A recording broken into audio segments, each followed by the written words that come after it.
দিনে মাত্র 6 ঘন্টা কাজ করতে হবে। এজন্য কর্মচারীদের প্রতি মাসে 4,000 ইউরোরও বেশি বাংলাদেশি মুদ্রায়, যা প্রায় 5 লাখ টাকা।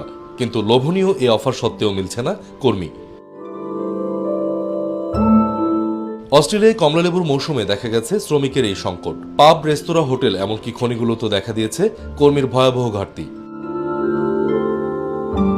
চলতি মৌসুমে কমলালেবুর বাম্পার ফলন হয়েছে অস্ট্রেলিয়ায়, কিন্তু লেবু তোলার জন্য পাওয়া যাচ্ছে না শ্রমিক। পাব, রেস্তোরাঁ, হোটেল এমনকি খনিগুলোতেও দেখা দিয়েছে কর্মীর ভয়াবহ ঘাটতি। গ্রাহকদের সেবা দিতে হিমশিম খাচ্ছে বারগুলো।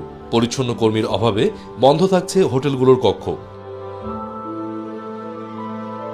গণমাধ্যমে বলা হয়েছে, দেশটির একজন সংসদ সদস্য ফল তোলার জন্য শ্রমিকদের উচ্চ বেতনের ঘোষণা দিয়েও শ্রমিক পাচ্ছেন না।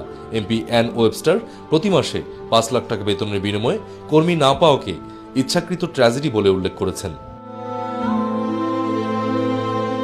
শ্রমিকের অভাবে মাটিতে পড়ে পচে যাচ্ছে পাকা ফল। এতে দেশের কোটি কোটি টাকা লোকসান হচ্ছে। এই বিপর্যয়কর পরিস্থিতি সমাধানের আহ্বান জানিয়েছেন তিনি।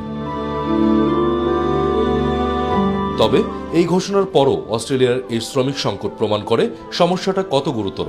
কমলালেবু চাষে এরকম শ্রমিক সংকট এই প্রথমবার দেখছে দেশটি। 2019 সালের শেষের দিকে শ্রমিকের সংখ্যা যেখানে ছিল অন্তত 1,41,000, তা গত জুলাইয়ে নেমে এসেছে 44,000-এ। দেশটিতে শুধু যে কৃষিক্ষেত্রে শ্রমিক সংকট দেখা দিয়েছে তা নয়, সাম্প্রতিক মাসগুলোতে দেশটির প্রাকৃতিক সম্পদের উৎসেও শ্রমিক সংকট দেখা দিয়েছে। প্রারম্ভিক বেতন 80,000 ইউরো ও সাইনিং বোনাস 7,000 ঘোষণা দিয়েও খনি কোম্পানিগুলো শ্রমিক পেতে মরিয়া হয়ে উঠেছে। রেজা রায়হান, মাই টিভি নিউজ ডেস্ক। দিনে মাত্র 6 ঘন্টা কাজ করতে হবে। এজন্য কর্মচারীদের প্রতি মাসে 4,000 ইউরোরও বেশি বাংলাদেশি মুদ্রায়, যা প্রায় 5 লাখ টাকা। কিন্তু লোভনীয় এই অফার সত্ত্বেও মিলছে না কর্মী। অস্ট্রেলিয়ায় কমলালেবুর মৌসুমে দেখা গেছে শ্রমিকের এই সংকট। পাব, রেস্তোরাঁ, হোটেল এমনকি খনিগুলোতেও দেখা দিয়েছে কর্মীর ভয়াবহ ঘাটতি।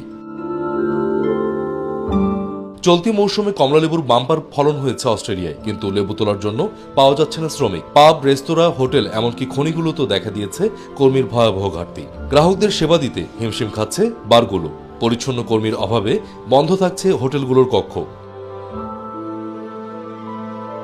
গণমাধ্যমে বলা হয়েছে, দেশটির একজন সংসদ সদস্য ফল তোলার জন্য শ্রমিকদের উচ্চ বেতনের ঘোষণা দিয়েও শ্রমিক পাচ্ছেন না। এমপি অ্যান ওয়েবস্টার প্রতি মাসে 5 লাখ টাকা বেতনের বিনিময়ে কর্মী না পাওয়াকে ইচ্ছাকৃত ট্র্যাজেডি বলে উল্লেখ করেছেন। শ্রমিকের অভাবে মাটিতে পড়ে পচে যাচ্ছে পাকা ফল। এতে দেশের কোটি কোটি টাকা লোকসান হচ্ছে। এই বিপর্যয়কর পরিস্থিতি সমাধানের আহ্বান জানিয়েছেন তিনি।